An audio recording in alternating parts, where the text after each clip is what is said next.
E vem conferir a crítica do filme Spy x Family Código Branco.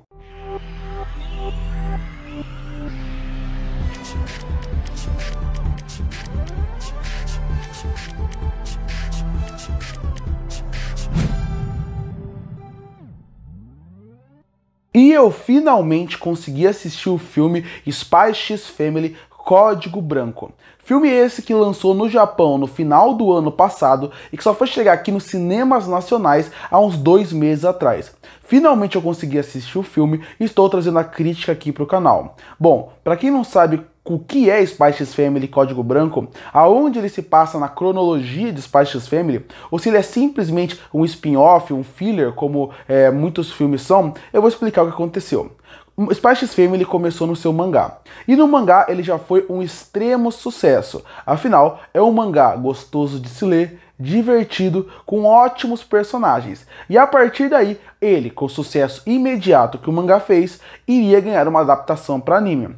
Com a adaptação de anime saindo, o mangá cresceu de popularidade, mas a obra como um todo cresceu muito, porque todo mundo acabou conhecendo o Lloyd, a Yor, a Enya e numa segunda temporada o Bond. E a partir daí, quando você conhece os personagens, você percebe o quão é uma obra boa, gostosa de se assistir, gostosa de se acompanhar como um todo. Então, rapidamente, com o sucesso gigantesco de audiência e de crítica, o estúdio confirmou uma segunda temporada. Saiu a segunda temporada e ela foi um sucesso igual. Só que nesse processo, com um sucesso tão grande, eles chegaram para o autor e pediram para ele que tivesse um projeto extra. E a partir daí, o autor topou a ideia. E o próprio autor do Spy x Family foi responsável pelo roteiro do filme Spy x Family Código Branco. Então, esse não é simplesmente um filme filler de Spy x Family. Ele realmente é uma aventura que o próprio autor assinou como algo canônico. Então, se você gosta de Spy x Family, você pode assistir, que não vai ser um desperdício de tempo. Já tem uma primeira temporada que é muito boa, uma segunda temporada que também é muito boa, e agora um filme que eu também gostei bastante. E terminando o filme, eu fiquei pensando que esse filme de Spy x Family, ele também seria uma excelente porta de entrada para esse universo como um todo. Porque muita gente pode hoje olhar para Spy x Family e pensar, será que vale a pena eu gastar meu tempo vendo 2 temporadas do anime? Já parece que tem muitos episódios, para muita gente já considera muito episódio. Então, eu acho que Spy x Family Código Branco é uma excelente introdução para esse universo.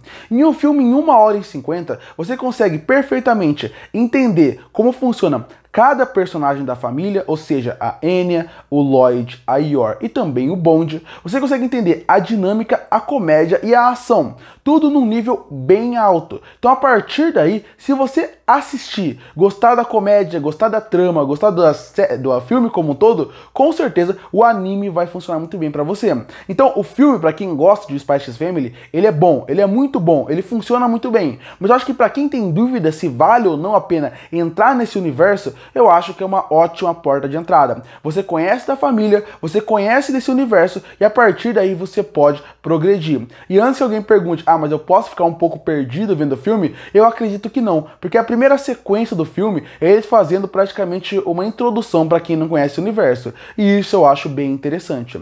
E já que eu tô falando sobre isso, vamos começar falando um pouco sobre a animação como um todo. Porque esse Código Branco, como a maioria dos filmes que vão pro cinema envolvendo anime, eles vão ter um orçamento maior para poder desenvolver a sua animação. E isso fica visível em tela desde a primeira sequência, onde o Lloyd está fazendo praticamente uma missão secreta também infiltrado, e aí você já consegue ver o quanto a animação é boa, o quanto a animação é bem feita. Parece que eles pegam os melhores momentos da segunda temporada em quesito de animação técnica e eles conseguem repetir perfeitamente aqui, principalmente no começo do filme e no seu final. A animação em questão de sequências de ação são muito boas e muito bem feitas. É aquela ideia de uma investigação, de um filme de investigação e espionagem dos anos 70, 80, que funciona muito bem no começo do filme. E no final, quando a Yor começa a entrar na sequência de ação, as coisas ficam muito melhor. Toda a sequência de ação que envolve a Yor na segunda temporada de Spy x Family é incrível. E aqui entra facilmente no top da Yor, porque ela realmente manda muito bem na ação, e como a animação faz a personagem fluir muito bem, mais do que isso, como a animação é criativa em criar sequências que virem algo entre muitas aspas, crível para ela que é uma assassina. Ao mesmo tempo, a gente vê o Yor, a gente vê o Lloyd, na verdade, tendo que fazer toda a sua investigação e fazer sua ação através da investigação, que também funciona muito bem. Foi o que eu falei, se você pega esse final de filme em relação à animação, você vai ver excelentes homenagens e referências a filmes de investigação de anos 70 e 80. E aqui funciona muito bem, uma animação linda, fluida e que realmente brilha em tela. Mas como eu falei, a animação é mais do que isso. Não é só as ótimas sequências de ação que tem, na excelente fluidez e na excelente design que dão para esse universo como um todo. Também funciona nas sequências mais simples. Todo momento que você vê que tem um detalhamento maior.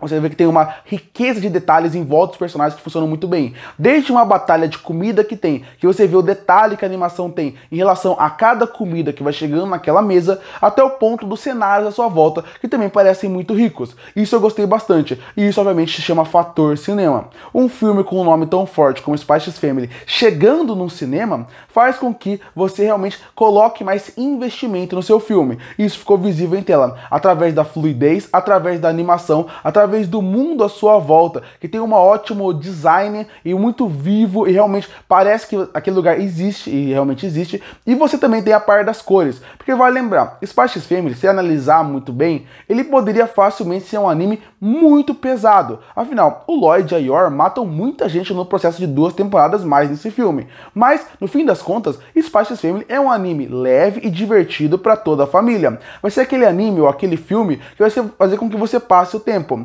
Então, as cores ajudam muito nisso. E aí vem um destaque. As cores aqui, assim como funcionam nas temporadas regulares, fazem com que o universo como um todo, ao mesmo tempo que tenha muita violência, muita investigação, ainda mais porque tá tendo uma guerra em volta de tudo, eles conseguem ao mesmo tempo criar uma diversão e uma diversão como um todo, pra comédia, pra ação, que parece tudo muito divertido. É o que eu falei, se você pegar os filmes mais antigos de investigação, eles eram filmes para ser muito pesados, mas já que eles têm um clima muito mais leve, se tornou uma aventura para toda a família. Spy x Family entra muito nisso. As cores ajudam muito a dar uma leveza a tudo que se mostra em tela. Porque se eles quisessem fazer algo mais triste, mais pesado, eles poderiam fazer. Quando precisam fazer com que a Yor seja mais pesada, ela é. Tanto que no começo do filme tem uma sequência de ação dela que ela mata alguns caras, que é bem pesada. O Lloyd também. Mas você vê que eles conseguem colocar uma leveza que vira muito mais uma aventura do que realmente uma ação pesada. E se você tem uma animação que funciona muito bem, outro ponto muito importante são os personagens. Os personagens de Spy x Family são muito bons.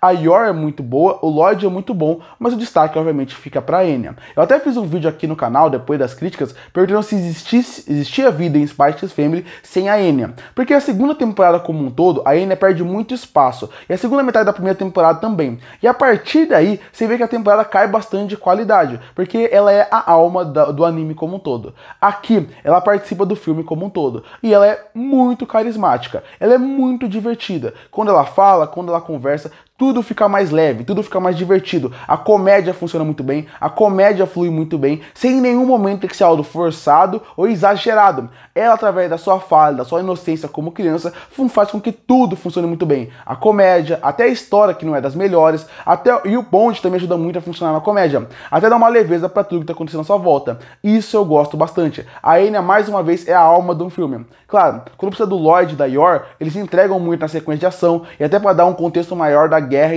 e da missão. Mas quando você pensa na comédia, o que é o ponto, o coração do filme, é a Enya, assim como ela funciona como um todo, através da sua comédia e do seu humor, que é muito bem trabalhado aqui. Mas como eu falei, os personagens que são a alma do filme funcionam bem, a parte técnica é muito boa, inclusive a trilha sonora mantém a do anime é boa, mas acho que o calcanhar de Aquiles aqui, faz com que só seja um filme bom, muito bom, mas não excelente, seria a sua história. A sua história não é a mais cativante do mundo, e eu acho que isso acaba perdendo um pouco da essência dela. Eu acho que tem alguns pontos que a história cai bastante. Eu não gosto de algumas histórias paralelas, como a possível traição do Lloyd com a Yor, porque tem essa premissa onde a Yor acha que o Lloyd tá traindo ela. Obviamente ele não tá, mas a gente sabe desde o começo. Mas existe essa premissa que eu não acho interessante, eu não acho que funciona pro filme, não acho que é bem trabalhada e bem utilizada. Poderia simplesmente ser cortada. Poderiam dar uma premissa muito mais interessante pra Yor e pro Lloyd. Algumas partes mais pro final do filme, eu acho que o filme cai um pouco na história, onde vira algo que não fica tão cativante assim. Mas a história em si, ela funciona pra ter uma desculpa de uma história. É o que eu falei. Nesse universo, a animação, a parte técnica é tão boa, e os personagens são tão cativantes, que até uma história que não é das melhores do mundo, não tem as melhores viradas, tem alguns subplots que não funcionam, mesmo assim elas conseguem te cativar durante todo o filme, porque o universo como um todo é rico e empolgante. E foi o que eu falei, apesar de não ter a melhor história do mundo, eu ainda acho que essa é uma excelente introdução para o universo de Spy x Family. Concluindo, o filme Spy x Family Código Branco tem uma ótima parte técnica, tem os ótimos personagens sendo bem utilizados em tela, e como eu falei, ele é uma ótima introdução para pessoas que querem entrar nesse universo. A parte narrativa deixa de deslizar alguns pontos, mas de modo geral, com certeza é um filme que vale a pena. E por isso que eu fecho o filme Spy x Family Código Branco com uma nota 7,5 de 10. Curte para fortalecer o canal, se inscreve para não perder os próximos vídeos. E aí, o que você acha de Spy x Family Código Branco? Você gostou ou você não gostou? Que nota você daria pra ele? Comenta aqui embaixo. Eu volto no próximo vídeo.